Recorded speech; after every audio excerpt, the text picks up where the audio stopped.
শুরু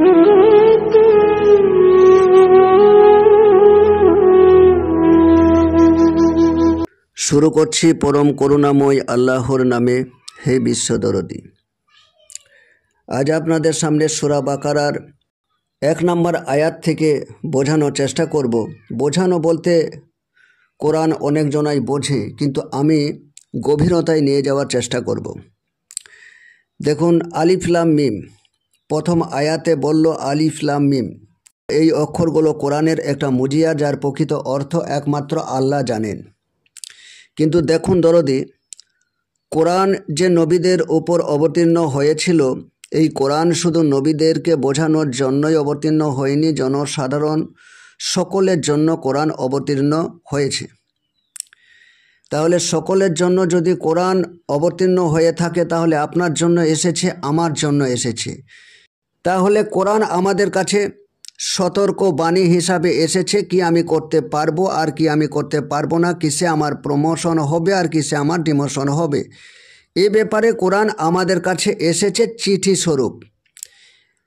এখন আপনার কোনো বন্ধু আপনাকে চিঠি দিয়েছে, কোনো সতর্ক বার্তা নিয়ে, কোনো সাবধানতা নিয়ে আপনাকে চিঠি দেওয়া হয়েছে। এখন আপনি বন্ধুর চিঠি পড়ে বুঝতে পারছেন না, আপনি কি বলে দেবেন যে আমি যখন বুঝতে পারছি না, তাহলে যে বন্ধু চিঠি পাঠিয়েছে সেই জানে? এটা কেমন হলো? আপনার বন্ধু যে চিঠি পাঠিয়েছে সেই জানে, আপনাকে পাঠানো হলো, আপনি জানেন না। তাহলে এটা কেমন হয়ে গেল? তা আলিফ লাম মিম এর অর্থ আল্লাহ তো জানেন, অবশ্যই তিনি জানেন। তিনি যা জানেন আমাদের যদি জানার অধিকার না থাকে, বিশেষ করে আমার নবী করিম সাল্লাল্লাহু আলাইহি ওয়াসাল্লামের যদি জানার অধিকার না থাকে, তাহলে তা আল্লাহর কাছ থেকে নবীজির কাছে আসলো কেন? আমার নবী করিম সাল্লাল্লাহু আলাইহি ওয়াসাল্লাম তো আল্লাহর দোস্ত, তিনি কি জানতেন না আলিফ লাম মিম এর অর্থ কি? আর নবীজি যদি জানতেন, তাহলে মাওলা আলী করিমুল্লাহি ওয়াজহু তিনি কি জানতেন না? আর যা জানার কথা নয়, তা আমাদের কাছে আসারও কথা নয়।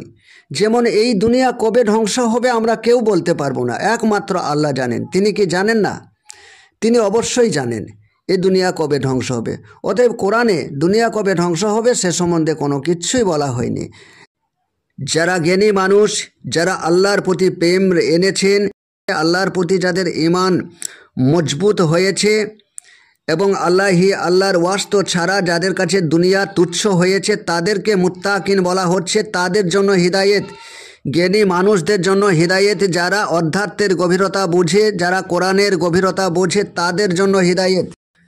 3 নম্বর আয়াতে বলা হয়েছে গায়েবের প্রতি ঈমান আনে, সালাত কায়েম করে, এবং আমি তাদেরকে যে রিজুক দিয়েছি তা থেকে ব্যয় করে। আমাদের আল্লাহর প্রতি কেমন বিশ্বাস, কেমন বিশ্বাস!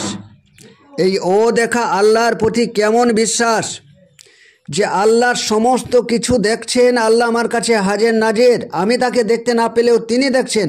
তারপরেও কেন আমরা চুরি করি? কেন আমরা মিথ্যা বলছি? কেন অপরকে আমরা ঠকাচ্ছি?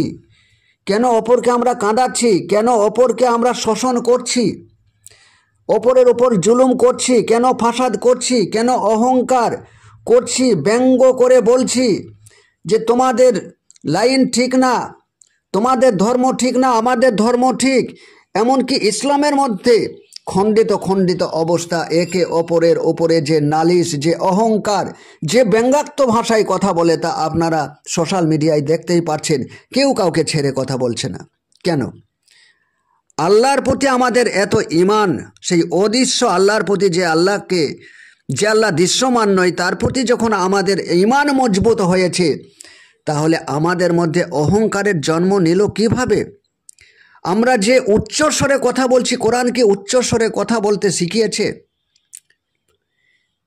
যেভাবে আমরা অহংকারের মধ্যে দিয়ে কথা বলছি, সেভাবে কি কোরআন আমাদেরকে শিখিয়েছে? কোরআন তো আমাদেরকে নম্র হতে বলেছে, কোরআন আমাদেরকে মিথ্যা থেকে দূরে থাকতে বলেছে, কোরআন আমাদেরকে ফাসাদ থেকে দূরে থাকতে বলেছে। তাহলে কেন এত ফাসাদ? আসল বিষয়টা হচ্ছে গায়েবের প্রতি ঈমান আমাদের মজবুত নয়। তো এখানে বলা হয়েছে গায়েবের প্রতি ঈমান আনে, সালাত কায়েম করে, আমি তাদেরকে রিজুক দিয়েছি, তা থেকে যারা ব্যয় করে। এই গায়েব নিয়েই কথা বলি। কেউ যখন বলছে গায়েব মানে অনুপস্থিত, কেউ বলছে গায়েব মানে অদৃশ্য, অর্থাৎ সেখানে নাই। কিন্তু আপনারা কি বলতে পারবেন যে আল্লাহ আমাকে দেখছে না? আমি কি কুকর্ম করছি কি সুকর্ম করছি তিনি তা দেখছেন না? তাকে আপনারা বলতে পারবেন? আমার অন্তর্জামিনে আমার অন্তরের খবর কি তিনি বোঝেন না? তাহলে তিনি সমস্ত কিছু দেখছেন। আল্লাহর সূরা বাকারার 115 নম্বর আয়াতে বলল যে পূর্ব পশ্চিম যে ধারেই মুখ ফিরাও না কেন সেই ধারে তোমার রবের চেহারা। যে ধারেই মুখ ফিরাই সেই ধারেই ও রবের চেহারা। তাহলে রবের চেহারা অর্থাৎ সর্বত্রই রব বিরাজিত, ওই কথার দ্বারাতেই প্রমাণ হয়। তাহলে তিনি গায়েব, অদৃশ্য, নাই, অনুপস্থিত এ কথাগুলি কিভাবে আসে? আসলে এখানে বিষয়টা হচ্ছে, আপনি 1 বছরের ছেলের হাতে যদি একটা 100 টাকার নোট ধরিয়ে দেন, তা 100 টাকার নোটটা ধরিয়ে দিলে হয় সেই নোটটা সে ছিঁড়বে কিংবা সে মুখে পুরে খেতে যাবে, চুষতে যাবে। এটাই সে করবে, কারণ 100 টাকা, এটা যে 100 টাকা, এই 100 টাকার এই মূল্যটা ওই 1 বছর 1.5 বছরের ছেলের কাছে মূল্যহীন। তার কাছে এটা গায়েব, আপনার কাছে গায়েব নয়, আপনার সাপেক্ষে এটা গায়েব নয়। কিন্তু টাকাটা ওই শিশুটার সাপেক্ষে গায়েব। ও এটা কাগজ স্বরূপ বা কোনো খাদ্য স্বরূপ, কোনো খেলনার স্বরূপ এটাকে ছিঁড়বে, মুখে দিবে, এমন ব্যবহার সে করবে। এটা সে দেখতে পাচ্ছে চোখ দিয়ে, কিন্তু তার অন্তর্নিহিত যে চোখ, সেই চোখ দিয়ে এটা বুঝতে পারছে না যে একটা মূল্যবান, এটা অর্থ, এটা টাকা। এই টাকাটা ওই শিশুর সাপেক্ষে অনুপস্থিত, ওই শিশুর সাপেক্ষে অদৃশ্য। ওই শিশু এইটাকে দেখতে পাচ্ছে না। ঠিক এমনটাই আমার মহান রব্বুল আলামিন, তিনি সর্বত্র আছে, কিন্তু যতক্ষণ পর্যন্ত আমরা ওই 1 বছরের 1.5 বছরের শিশু, ততক্ষণ পর্যন্ত আল্লাহ আমাদের কাছে দৃশ্যমান নন। তিনি আমাদের কাছে অদৃশ্য, তিনি আমাদের কাছে ঠিক ওই শিশুটির কাছে যেমন টাকাটির কোনো মূল্য নাই, ঠিক তদ্রূপ আমরা যাকে তাকে বুঝে নিতে পারছি না, তাদের কাছে আল্লাহ ও মূল্যহীন হয়ে গেছে। যে কারণে আমরা মিথ্যা বলতে পারি, যে কারণে আমরা চুরি করতে পারি, যে কারণে আমরা অপরকে ঠকাতে পারি, যে কারণে আমরা ফাসাদ সৃষ্টি করতে পারি, যে কারণে আমরা অহংকার দেখাতে পারি, কারণ আমার সামনে আল্লাহ হাজের নাজের নাই আমার সাপেক্ষে, আমি তাকে দেখতে পাচ্ছি না। এর জন্য এই কাজগুলো তো করতে পারছি। তা গায়েবের প্রতি ঈমান আনে, অর্থাৎ এই গায়েবের মধ্যে যারা সেই আল্লাহকে দেখে নিয়েছে তারা ঈমান আনতে পারে, তাদের ঈমান মজবুত হয়। দেখুন, ঈমান শব্দের অর্থ এখানে বিশ্বাস। এই বিশ্বাসও কিছুর ওপর ভিত্তি করে দাঁড়াতে হয়। কেউ অযথা বলে দিল যে আমাদের গ্রামে বাঘ ঢুকেছে, এটা আমার বিশ্বাস হবে না। সে বিশ্বাস হলেও হালকা পাতলা বিশ্বাস আমার ভিতরে আসবে, যে আসলেও আসতে পারে। কিন্তু সেই বাঘ যদি আমি গ্রামে কোনো একটা জায়গায় যদি দেখে নিই, এই বিশ্বাস থেকে কেউ আমাকে আর নড়াতে পারবে না। 100 লোক এসেও যদি আমাকে বলে যে ধেট তাই কি বাঘ আসে, আমি কোনো রকমভাবেই ওখান থেকে আর নড়ব না, কারণ আমি সচক্ষে দেখে নিয়েছি। তাই এই যে অদৃশ্য আল্লাহ, যেভাবে বলা হয়েছে গায়েবের যে আল্লাহ, যে তিনি নাই এমনটা নয়। আমরা যতক্ষণ পর্যন্ত শিশু ততক্ষণ পর্যন্ত আমাদের সাপেক্ষে তিনি নাই, কিন্তু যারা মুত্তাকিন তাদের সাপেক্ষে তিনি হাজের এবং নাজের, তাদের কাছে গায়েব তিনি নন। ঈমান শব্দের অর্থ বিশ্বাস, কিন্তু এই বিশ্বাসও একটা ভিত্তিতে দাঁড়িয়ে থাকতে হয়। প্রথমে শোনা কথায় বিশ্বাস, ঠিক আছে, শোনা কথায় বিশ্বাস, এই বিশ্বাস নিয়ে আমাকে অগ্রসর হতে হয়। তারপর আমাকে দেখে নিতে হয়। সেই দেখার মধ্যেও এটাকে আইনুল ইয়াকিন বলা হয়েছে, যে দেখার মধ্যে একটা নিশ্চয়তা, কিন্তু দেখার মধ্যেও ভুল থাকতে পারে। যেমন আমরা রাতের আঁধারে বা জ্যোৎস্না রাত্রে কোনো দড়িকে সাপ দেখে নিই, তা দেখলেই যে আমার সঠিক হবে এমনটা নয়, দেখার মধ্যেও ভুল থাকতে পারে। তারপর আছে হক্কুল ইয়াকিন, যেখানে হচ্ছে সত্য যাচাইয়ের পর একটা নিশ্চয়তা। তাহলে বিশ্বাসেরও প্রকারভেদ, বিশ্বাস আছে, বিশ্বাসেরও প্রকারভেদ অনুযায়ী এগিয়ে যেতে হয়। তাই আল্লাহর প্রতি বিশ্বাস আমাদের অবশ্যই থাকবে।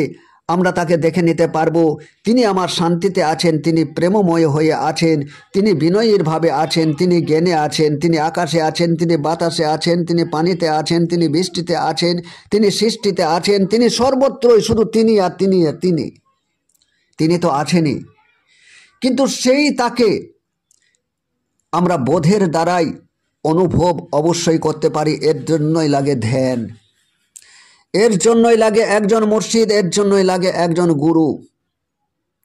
গুরু আপনাকে উদ্ধার করতে পারবে না, আপনাকে রাস্তাটা দেখিয়ে দিতে পারবে, আপনার জীবনের অন্ধকারটা ঘুচিয়ে আপনার জীবনে আলোটা জ্বালিয়ে দিতে পারবে। এই ক্ষমতাটা যারা সঠিক গুরু তাদের হাতে অবশ্যই রয়েছে। অর্থাৎ এই গায়েবকে তারা দেখে নেই। কেমনভাবে জানেন? আপনার সামনে একটা আম গাছ আছে, আপনি দাঁড়িয়ে আছেন, আপনি 10টা আপনি আম গাছ দেখছেন, তাহলে যে গাছটা দেখছেন এটা আপনার সাপেক্ষে ওটা দৃশ্য। তাহলে আপনি এবং গাছ দুটো, আপনি 10টা, ওটা দৃশ্য।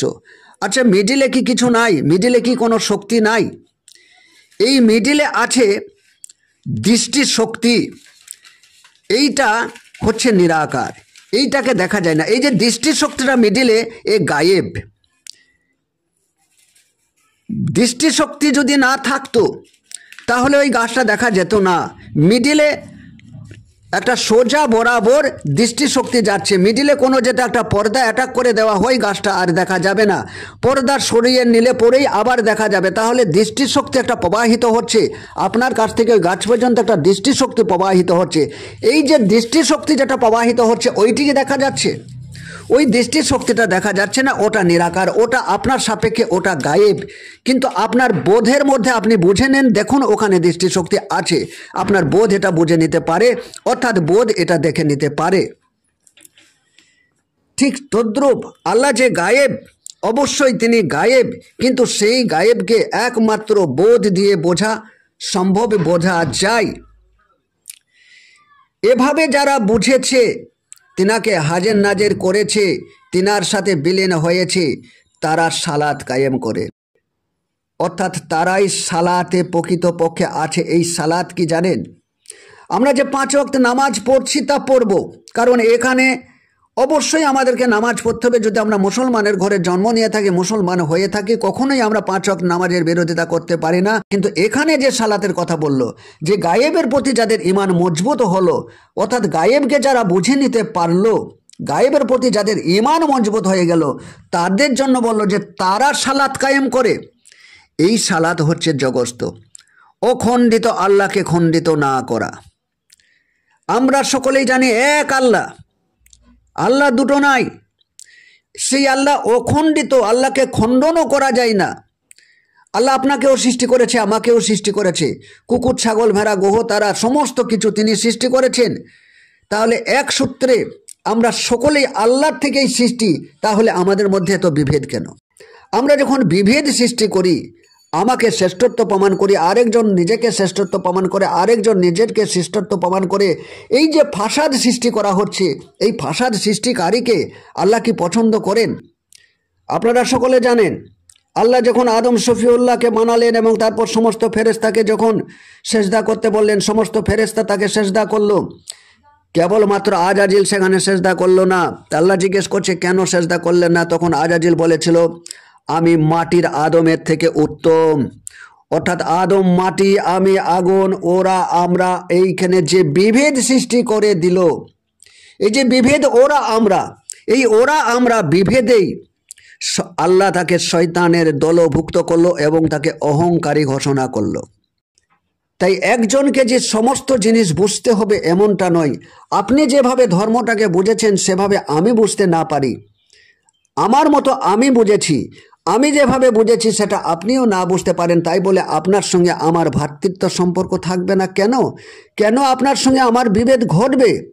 আমার এখানে এই কথাটাই বলা, আপনি আমার ভাই, যে নামাজ পড়ছে সেও আমার ভাই, যে নামাজ পড়ছে না সেও আমার ভাই, যে ইসলাম গ্রহণ করেছে সেও আমার ভাই, যে ইসলাম গ্রহণ করেনি সেও আমার ভাই।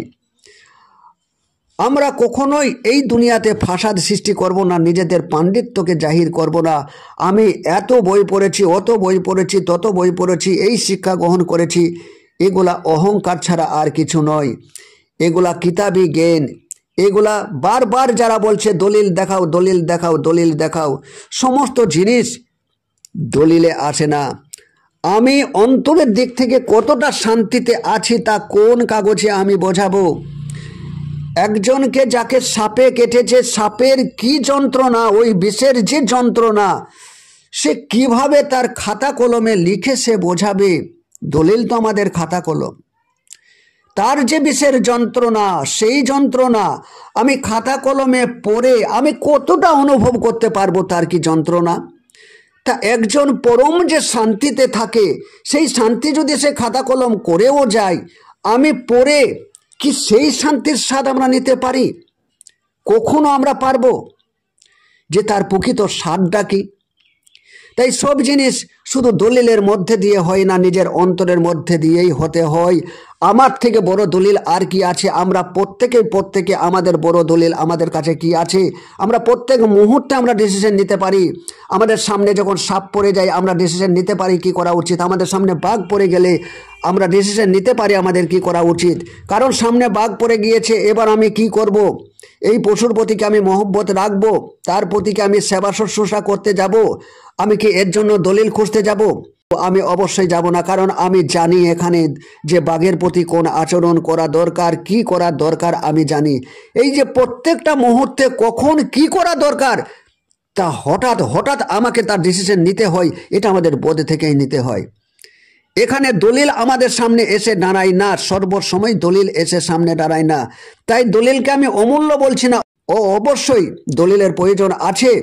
এবার শেষে বলল, আমি তাদেরকে যে রিজুক দিয়েছি তা থেকে ব্যয় করে।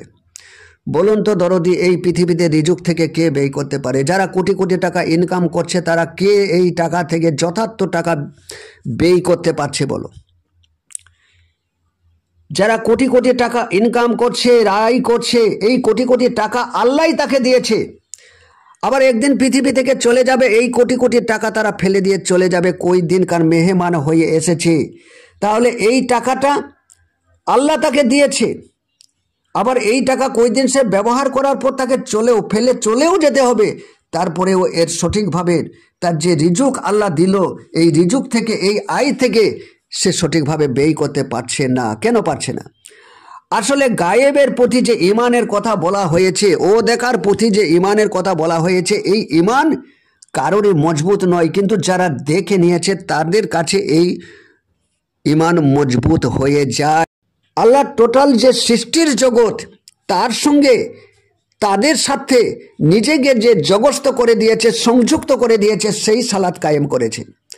একটা গাছকে দেখে নিন, সে জগস্ত হয়ে আছে, সে অক্সিজেন দিচ্ছে, ফল দিচ্ছে, ছায়া দিচ্ছে, নিজের জন্য সে কিচ্ছু করছে না। একটা পশুকে দেখেন, গরু দেখেন, ছাগল দেখেন, তাও সৃষ্টির কল্যাণের জন্য তার মাংস দিয়ে যাচ্ছে, সৃষ্টির কল্যাণের জন্য তার যে বংশ বিস্তার করে যাচ্ছে। একটা সূর্যকে দেখুন, নিজের দেহকে পুড়িয়ে সৃষ্টির কল্যাণ, সৃষ্টিকে বাঁচিয়ে রাখার জন্য তাপ দিয়ে যাচ্ছে। যে কারণে আল্লাহ বলল, মানুষ সারা বলে দিল সকলের সেজদায় আছে, তরুলতা পর্যন্ত সেজদায় আছে। আসলে সেজদা তো সালাতেরই অংশ। এই কারণেই বলেছে, অর্থাৎ আমরা যখন একে অপরের পরিপূরক হয়ে আছি, আমরা যখন জগস্থ হয়ে আছি, আমরা যখন পরমের সাথে কাজ করতে পারবো, এই সৃষ্টির সাথে কাজ করতে পারবো, যে কাজ ছাগল, গরু, গাছপালা করে যাচ্ছে, এমন জগস্থভাবে আমরা যখন জগতের উন্নতির জন্য করতে পারবো, তখন আমরা সালাতে জগস্থ হতে পারলাম, সালাত কায়েম করলাম। আর এই সালাত কায়েমীদেরকেই আল্লাহ বলেছে, আমি যে রিজুক দিয়েছি তা থেকে তারা ব্যয় করে।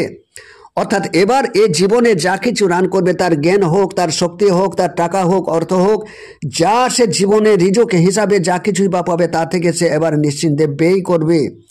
কারণ ব্যয় করার মধ্যেই জীবনের শুদ্ধতা আসে, পবিত্রতা আসে। এটা কোরআনের মধ্যেই আছে, ব্যয় করার মধ্যেই পবিত্রতা আসে। আমরা বলি আমাদের নফসের পবিত্রতা চাই।